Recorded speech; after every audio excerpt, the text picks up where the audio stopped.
ប់ពេលសន្វាយើងចារួមគ្នាបងនឹងពុំងីបានស្គាល់គ្នាជានិស័យរងចាំសែនយូរគូព្រេងនៅក្នុងក្តីស្រមៃបេះដូងគួចស្នេហ៍ចរណៃគឺជានិស័យបពេបានចាភក្ត្រាស្រទន់មានមុនសនដំអោកែវឆោមយំឲ្យរៀមចាំចិត្តចេតនាសំរងភោផុងលោមពោល្អដូចអប្សរាប្របីស្មាកូនទេវតាឲ្យបងស្នេហាដកចិត្តមិនរួច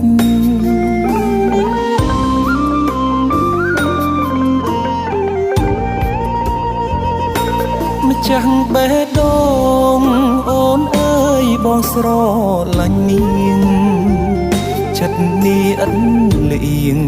គឺនាងដែលបងប្រាថ្នាទុកជាគូគប់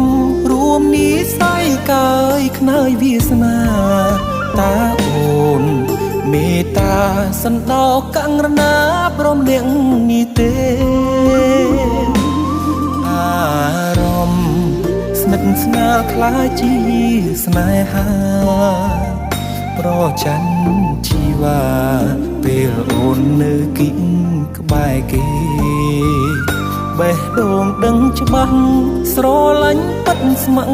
តែមាសមេធ្វើគូក្រងបងបានទេសន្យាមិនរេស្មោះលុងខ្សែអើយ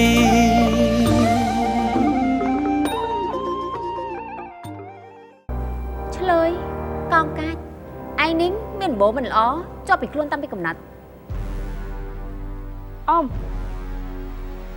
មើលងាយត្រឹមខ្ញុំបានហើយចាំម៉ែទៅដល់ពូជអំបោខ្ញុំ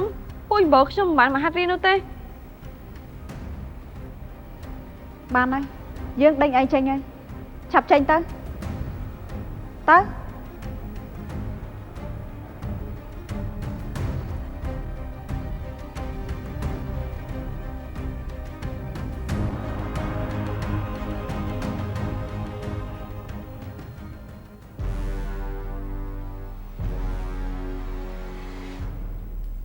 លោកបងនេះមានរឿងអីអត់មានរឿងអីទេក្មេងគេសុំមកដកពាក្យរួម្ដាយគេមិនអោយមកហាត់រៀននៅទីនេះគ្នាស្ដាយអ្នកណាមិនស្ដាយបាត់បង់ឱកាសល្អហើយគួរឲ្យអាណិតក្មេងនឹងណា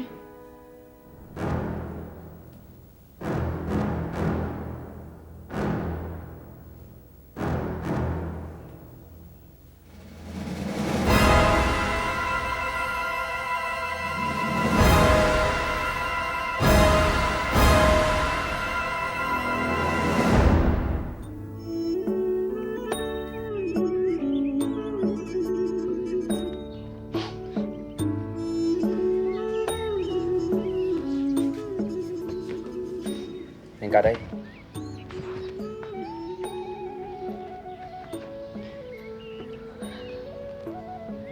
អ្នកប្រុសសប្បាយចិត្តហ្នឹងមែនទេពេលដែលឃើញអ្នកក្រតូចទៀតដូចជាខ្ញុំនេះ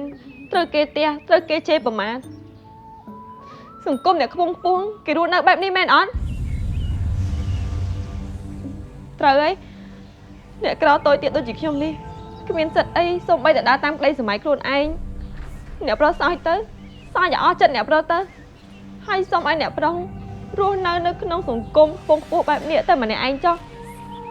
មានកាត់អីមិនបានសុកហ៊ាននិយាយពាក្យនឹងដាក់យើងគឺខ្ញុំហត់ខ្ញុំពិតជាហត់ពិតមែនខ្ញុំលែងចង់ធ្វើអីទៀតទេសូម្បីតែហាត់រៀនបន្តក៏ខ្ញុំលែងចង់ធ្វើដែរណែនាងកាត់តែពិតប្រកបខ្ញុំអីទេអ្នកប្រុសអញ្ជើញទៅវិញទៅមានអ្នកឯងក្អាង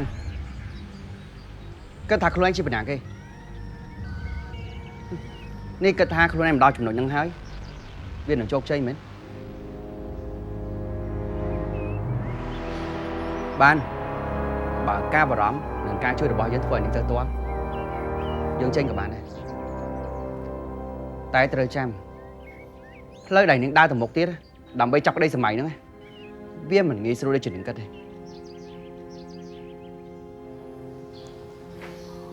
ម៉ាលី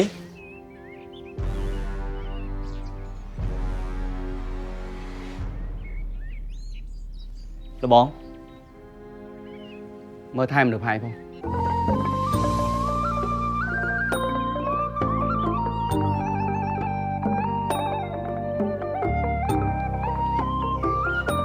មានរឿងអីមែនម៉ាលីមិនក៏នឹងយំអញ្ចឹងឬក៏លបងរបស់ខ្ញុំធ្វើឲ្យដាក់ម៉ាលីទៀតហើយគ្មានអីទេអ្នកប្រុសម៉ាលីមានរឿងអីប្រាប់ខ្ញុំមិនណាឬក៏អ្នកមីងធ្វើឲ្យដាក់ម៉ាលីទៀតអត់ទេម៉ាលីមនុស្សគ្រប់គ្នាសុទ្ធតែមិនដូចគ្នាទេ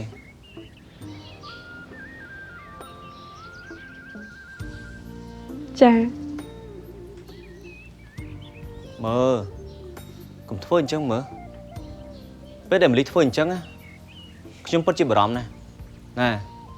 យ៉ាងណាក៏ជាមិត្តល្អគ្នាដែរពេលដែលមិត្តមានទុក្ខត្រូវចេះជួយគ្នាតែបើសិនមកខ្ញុំមិនបានជួយអីម៉ាលីខ្លះទេខ្ញុំពិតជាមានអារម្មណ៍ខុសណាស់អ្នកប្រុសខ្ញុំពិតជាមិនអីបាត់មែនណាអ្នកប្រុសអញ្ជើញទៅតាមអ្នកប្រុសធំវិញទៅម៉ាលីខ្ញុំប្រាប់ហើយថាខ្ញុំពិតជាមិនអីបាត់មែនអ្នកប្រុសកុំបារម្ភអីណាម៉ាលីឥឡូវចេះចាំខ្ញុំជូនទៅផ្ទះកុំអីអ្នកប្រុសម៉ាលីណែទោះជាយ៉ាងណាក៏ខ្ញុំទៅតែជួបម៉ាលីទៅផ្ទះដែរខ្ញុំមិនអោយម៉ាលីទៅផ្ទះតាំងសភាពអញ្ចឹងឯងទោះជាម៉ាលីខឹងខ្ញុំយ៉ាងណាក៏ខឹងចោះតែខ្ញុំសុំធ្វើដើម្បីម៉ាលីបានអត់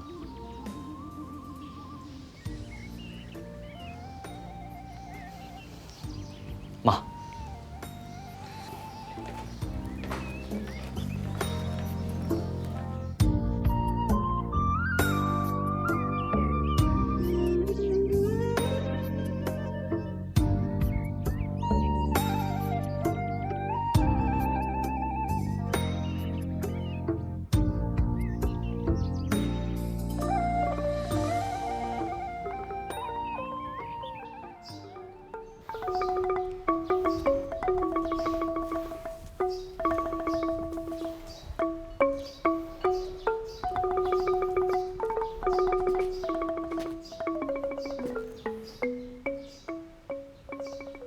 នឹងម្នាក់គួរឲ្យស្អប់ហើយដេញប្រហែលជាក្លាប់ចាក់មើលទៅបានជាមនុស្សនិយាយច្រើនដូចគ្នាបែរជាចេះកាត់តក់អីដែរ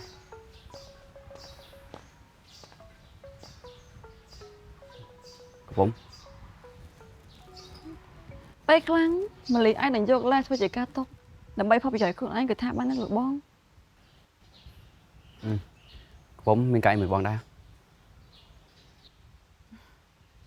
ក៏តាមម៉ាលីនេះល្បិចច្រើនពិតមែនមុននេះអ៊ំយ៉ែមប្រាប់ខ្ញុំរួចអស់ហើយថាម៉ាលីមុនពេលទៅដាក់ពីគួនមិនបានចុចត្រង់បែបរថ្នាក់ហ្នឹងទេតមាត់ជាមួយចាស់ចាស់ឡើងប្រប៉ោចមិនយល់ថាមានសក់សសក់ខ្មៅនិងអង្គុយក្បែរពេលខ្លាំងម៉ាលីឯងនឹងយកអារម្មណ៍នេះធ្វើជាថ្នាក់ដើម្បីតេតិចចំណាប់អារម្មណ៍ថាបានលោកបងគឺដូចខ្ញុំគិតអត់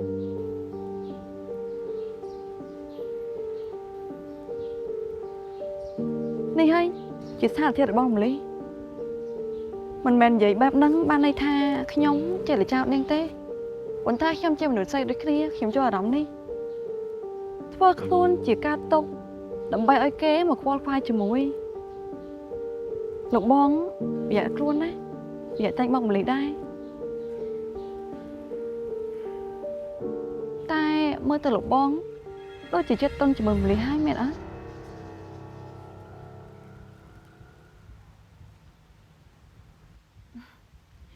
លោកយាយឲ្យខ្ញុំបញ្ជើញលោកបងទៅពិសាបាយថ្ងៃត្រង់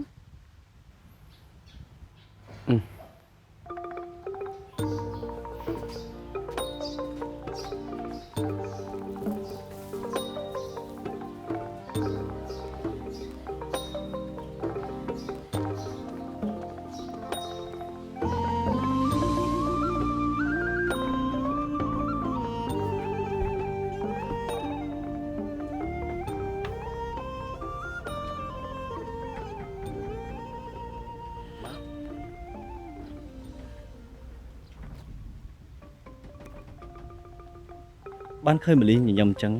ខ្ញុំបានធូរចិត្តហើយ អរគុណអ្នកប្រុសហើយដែលអ្នកប្រុសណែនាំហើយនឹងលួងលោមនាងខ្ញុំ មិនអីទេព្រោះខ្ញុំធ្វើនេះគឺដើម្បីឲ្យម្លីដឹងថាអ្នកដែលរស់នៅក្នុងវងតកោពងខ្ពស់គឺសុទ្ធតែមិនដូចគ្នានោះទេ តែនាងខ្ញុំយល់ថាអ្នកប្រុសតូចកុំចាំបាច់ធ្វើបែបហ្នឹងអីព្រោះថាដើម្បីកុំឲ្យអ្នកប្រុសតូចពិបាក ម្លីខ្ញុំមិនដែលគិតថាធ្វើរឿងនេះលំបាកឯងព្រោះខ្ញុំធ្វើដើម្បីម្លីអញ្ចឹងពេលដែលម្លីមកទីនេះទុកឲ្យខ្ញុំជាអ្នកជូនម្លីមកណាបានអត់ចាត់ទុកថាខ្ញុំធ្វើរឿងនេះដើម្បីមិត្តល្អ បើអ្នកប្រុសតូចធ្វើបែបនេះប្រហែលជាកំមុំនៅក្នុងភូមិជាណែនាងខ្ញុំស្លាប់ហើយមើលទៅប្រហែលជានាងខ្ញុំជាមនុស្សស្រីដែលសំណាងជាងគេនៅក្នុងភូមិហើយដែលបានអ្នកប្រុសតូចតាមរាល់ថ្ងៃ ម្លីបើកំមុំនៅក្នុងភូមិនេះគេអន់ចិត្តចំណែកនឹងម្លីអញ្ចឹងម្លីបកស្រាយប្រាក់គេទៅ ហេតុអីបានត្រូវជាខ្ញុំជាអ្នកបកស្រាយទៅវិញ ព្រោះថាម្លីគឺជាអ្នកដាំហេតុ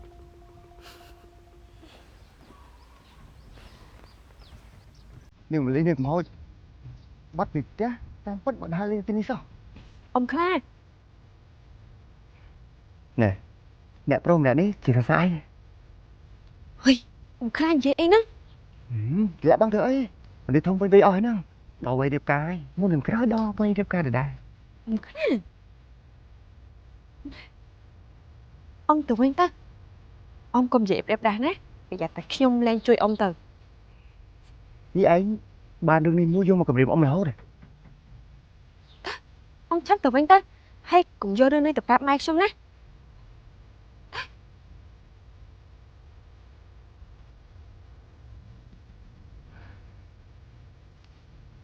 ខ្ញុំគាត់តែប្រាប់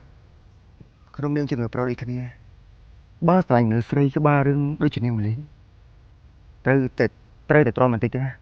ព្រោះខ្ញុំធ្លាប់តាមស្វែងណាវាដែរអូយពិបាកខ្លាំងណាស់ស្រឡាញ់តាំងពីនាងម្លីនៅក្មេងរហូតដល់នាងម្លីធំតែយកចិត្តនឹងបានទៀតតែបើអ្នកប្រុសយកចិត្តនាងបានហើយ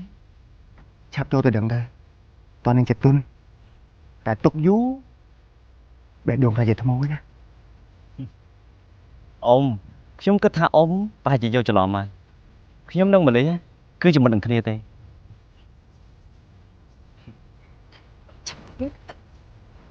ចឹងខ្ញុំទៅសិនណាអ្នកប្រុស បាទ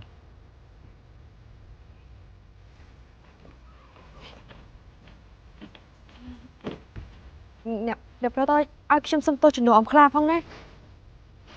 មិនអីទេ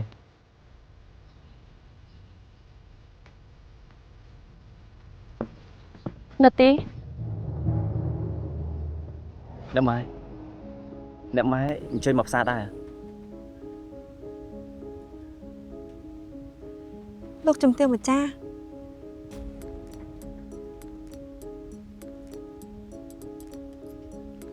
បាត់មករាល់ថ្ងៃការពិតមិនលួចដើរលេងផ្សារអញ្ចឹងសោះ គឺកូនគ្រាន់តែជួម្លីមកផ្សារទេអ្នកម៉ែ តោះទៅផ្ទះវិញជាមួយនឹងម៉ែ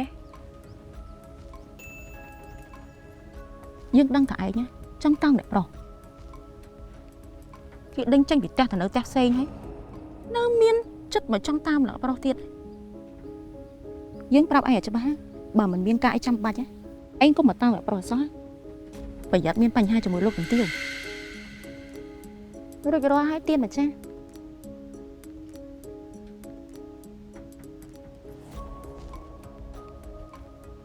លេង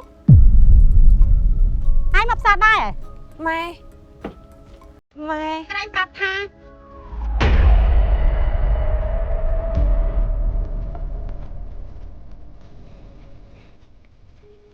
ម៉ែកូនស្មានមិនដល់ថាពួកយើងបានជួបគ្នាម្ដងទៀតសោះតាមពិតម៉ែកូនដែលយើងដេញចេញពីផ្ទះតែនៅផ្ទះផ្សេងហ្នឹងអីបាត់មកទៅណាមិនក៏ចាស់គេ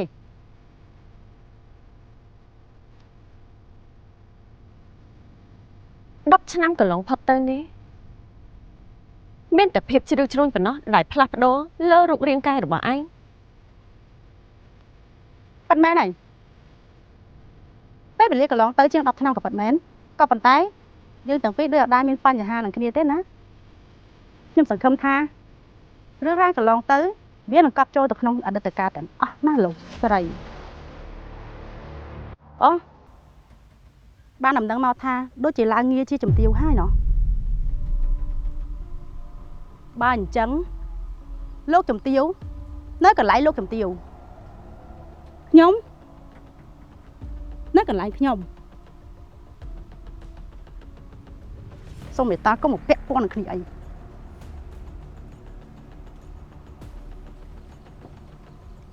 អញ្ចឹងជួយដាស់តឿនកូនស្រីរបស់ឯងផងថាកុំឲ្យមករាយស្នេហ៍ដាក់កូនប្រុសរបស់យើងទៀតអីបើឯងធ្វើបានវាជារឿងល្អតែបើឯងធ្វើមិនបានពួកយើងនឹងជួបគ្នាម្ដងទៀត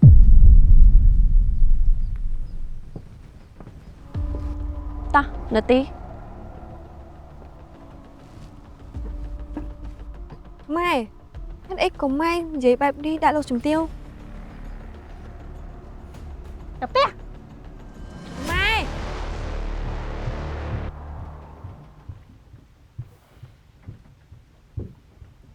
ម៉ែម៉ែ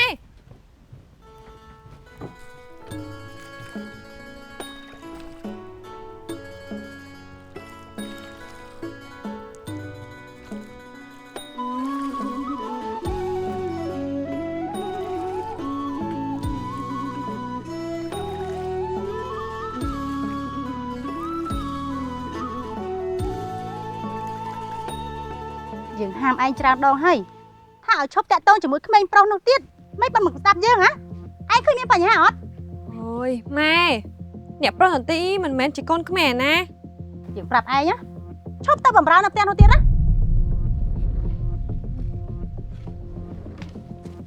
ម៉ែឈប់មកហៅយើងថាម៉ែបើឯងនៅតែតាក់ទងជាមួយអ្នកប្រុសនោះទៀតណាឈប់មកហៅយើងថាម៉ែតែម៉ែហើយនឹងលោកជំទាវលោកជំទាវស្អីឯងត្រឹមតែជាលោកជំទាវខ្លាចទេក៏មកហៅយើងលើ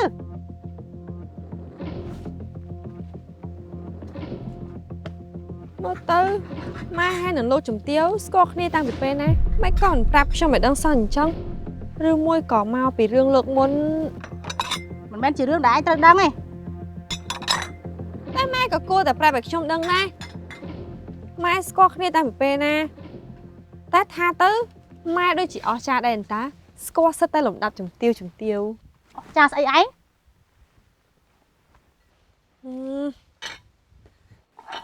តែម៉ែហើយម៉ែមានរឿងអីជាមួយនឹងលោកជំទាវមើលទៅដូចជាអត់សូវស្រួលសោះរឿងចាស់ឯងអូរឿងចាស់ដូចដែលអ្នកប្រណទីប្រាប់ថារឿងចាស់ទុកឲ្យចាស់ដោះស្រាយនឹងមែនម៉ែខ្ញុំដូចជាមិនយល់ទេរឿងរបស់ចាស់តែចាំមិនអីមកពាក់ព័ន្ធជាមួយនឹងក្មេងៗមិនឲ្យក្មេងៗរាប់អានគ្នាទៅវិញហើយថែមទាំងហាមខ្ញុំឲ្យឈប់ទៅធ្វើការនៅទីនោះទៀតឯងទៅធ្វើការផ្ទះអ្នកណាក៏បានដែរតែយើងមិនឲ្យឯងទៅបម្រើផ្ទះលោកជំទាវចិត្តអាក្រក់ហ្នឹងឯងយល់ទេ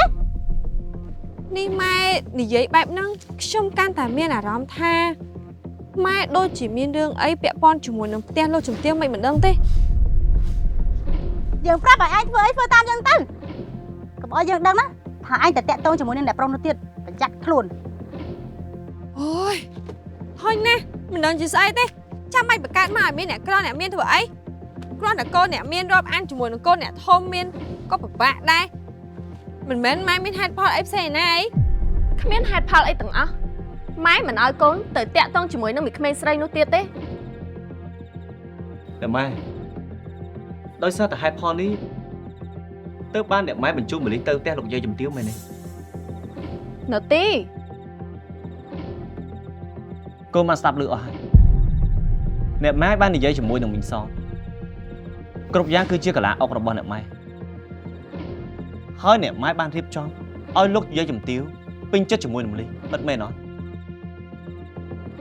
ម៉ែធ្វើបែបនេះក៏ដោយសារតែម៉ែឃើញសភាពក្មេងស្រីនោះវាមិនល្អគេគិតមិនល្អជាមួយនឹងកូនទេតែកូនម៉ែនិយាយក៏កូនមិនដែលស្ដាប់ដែរ តែខ្ញុំថាខ្ញុំធំហើយណាអ្នកម៉ែខ្ញុំអាចចាត់ចែងរឿងរបស់កូនបានមិនចាំបាច់ម៉ែមកត្រួតត្រែផ្លូវឲ្យកូនទេ នៅទីឥឡូវនេះហ៊ានតមកជាមួយនឹងម៉ែផងហ៎យ៉ាងម៉េចមីក្មេងស្រីនោះផ្លុំតិចកូនស្អីខ្លះបានជាកូនហ៊ានប្រហើនដាក់ម៉ែបែបនេះ អ្នកម៉ែអត់ពាក់ព័ន្ធជាមួយនឹងមលីទេណា រឿងអីដែលថាមិនពាក់ព័ន្ធវាជាម៉ែកូននឹងគ្នាវាប្រកាសជាបដៅកូនស្រីវាឲ្យមកធ្វើរឿងបែបនេះហើយ ចុះអ្នកម៉ែស្គមមិនឆយដល់ឋាននេះផង វាមិនត្រូវជាសាច់ញាតិអីជាមួយនឹងកូនទេចាប់ពីពេលនេះទៅកុំឲ្យម៉ែលើកូនរំលឹកពីពួកវាទៀត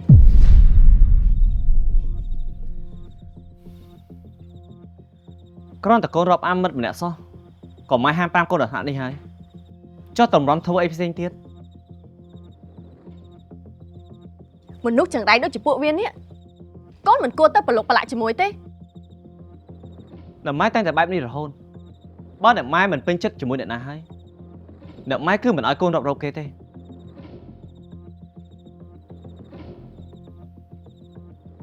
បើអ្នកម៉ែធំនៅគាត់ច្បាស់ជាយល់ពីកូនកូនចង់ធ្វើស្អីគឺគាត់ប្រកាសជាលើកទឹកចិត្តកូនហើយ បានហើយឈប់និយាយទៅមនុស្សដែលស្លាប់បាត់ទៅហើយពាក្យសម្ដីឲ្យវាកប់ទៅជាមួយនឹងអ្នកស្លាប់នឹងទៅយកមកនិយាយពេលនេះវាគ្មានប្រយោជន៍ស្អីទេ អ្នកម៉ែអញ្ចឹងកូននិយាយពីរឿងអ្នកម៉ែធំក៏ម៉ែហាមកូនកូននិយាយពីរឿងមលី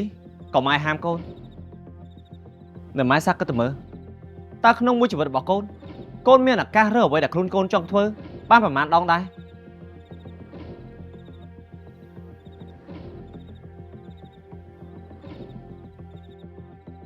បើកូនចង់មានមិត្តម៉ែមិនហាមឃាត់នោះទេខ្វះអីកូនរបស់និមឺនមន្ត្រីកូនអាចរាប់អានបានតា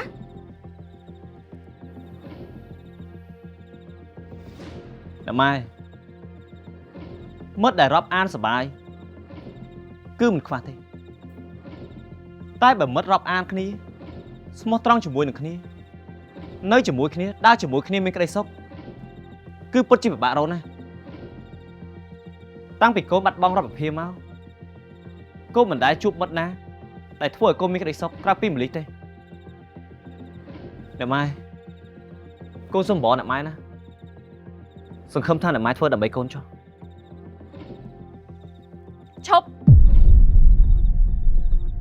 ម៉ែមិនខ្វល់ថាឯងគិតបែបណាទេតែបើឯងមិនស្ដាប់តាមម៉ែនឹងបញ្ជូនឯងឲ្យទៅហាត់រៀននៅដំណាក់ជាមួយនឹងម្ចាស់អ៊ំចាំមើលពេលនោះតើឯងមានឱកាសបានទៅជួបមុខមីក្មេងស្រីនោះទៀតទេ អ្នកម៉ែ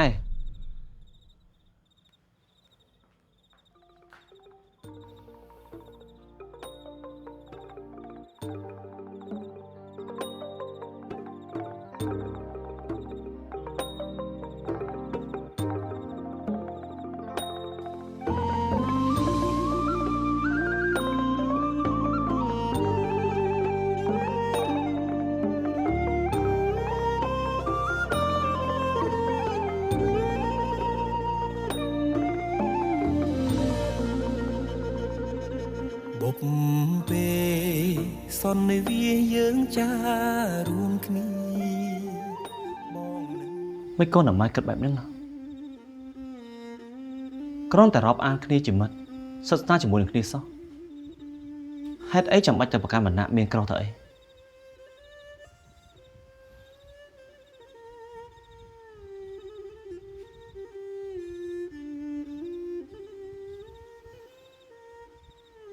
បើពេលនេះមានមលីមកអង្គុយនិយាយជាមួយគ្នាមិនដឹងជាល្អប៉ុណ្ណាទេ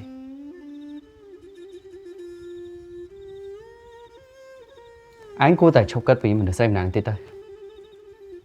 លោកបង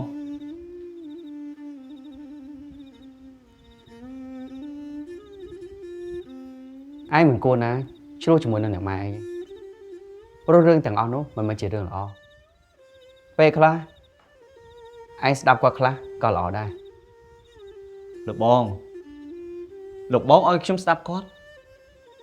មានតែខ្ញុំជប់តាក់ទងជាមួយនឹងលីឬក៏លោកបងយល់សពតាមអ្នកម៉ែខ្ញុំដែរ មិនមែនអញ្ចឹងឯនោះទេវ័យនេះគឺជាវ័យខិតខំរៀនសូត្រស្រូបយកចំណេះអ្វីដែលថ្មីមិនត្រូវចំណាយពេលអត់ប្រយោជន៍ជាមួយនឹងការឆោបបោករបស់អ្នកគេម្នាក់ឯង លោកបងនិយាយដូចអ្នកម៉ែខ្ញុំអញ្ចឹងម៉ាលីមិនបានបោកខ្ញុំទេគឺខ្ញុំខ្លួនឯងដែលពេញចិត្តធ្វើជាមិត្តរបស់ម៉ាលី បងថាហើយពេលខ្លះឯងគួរតែស្ដាប់ម៉ែឯងខ្លះទៅគាត់ដើរមុនឯងគាត់ដឹងហើយថាផ្លូវណាគួរដើរផ្លូវណាមិនគួរដើរ តែផ្លូវដែលគាត់ឲ្យខ្ញុំដើរគឺមានតែមួយគឺជប់តាក់ទងជាមួយម៉ាលីឬក៏លោកបងចង់ឲ្យខ្ញុំជប់តាក់ទងជាមួយម៉ាលីដែរ ឯងសាកគិតឲ្យវិញឆ្ងាយមើលម៉ាលីពេលនេះមិនមែនជាអ្នកហាត់ទេនៅក្នុងផ្ទះយើងទេអញ្ចឹងហើយឯងគួរតែនៅឲ្យឆ្ងាយពីនាងខ្លះទៅ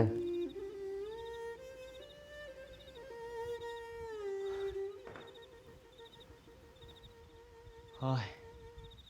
គ្រាន់តែនៅឆ្ងាយពីគ្នាសោះជួបគ្នាក៏មិនបានដែរលោកបងក៏អញ្ចឹងដែរ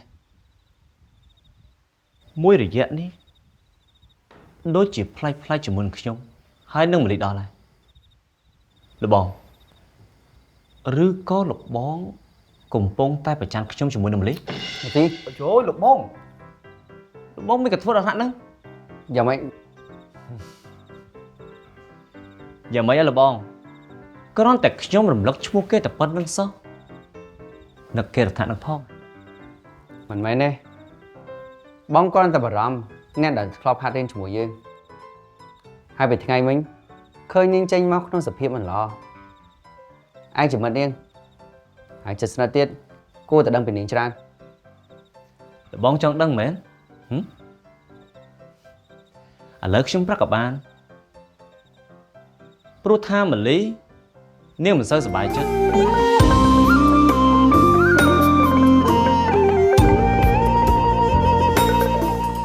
លោកម្ចាស់សុកក៏សួរនាំពីក្មេងម្នាក់នោះដល់ថ្នាក់នេះ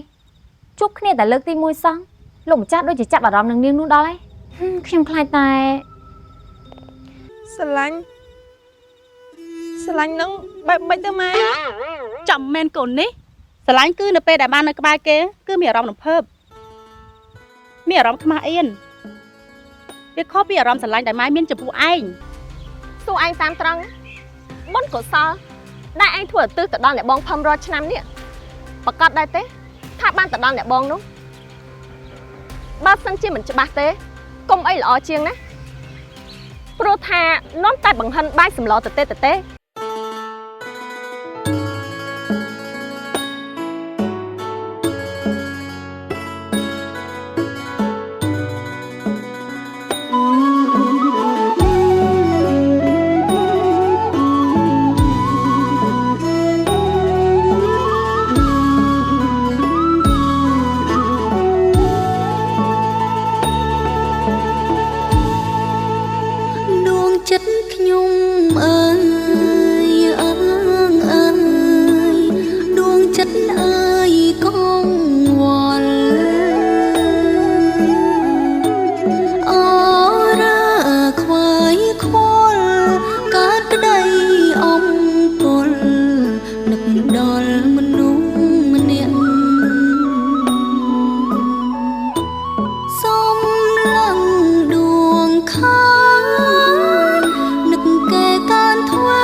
ចិត្តខ្ញុំ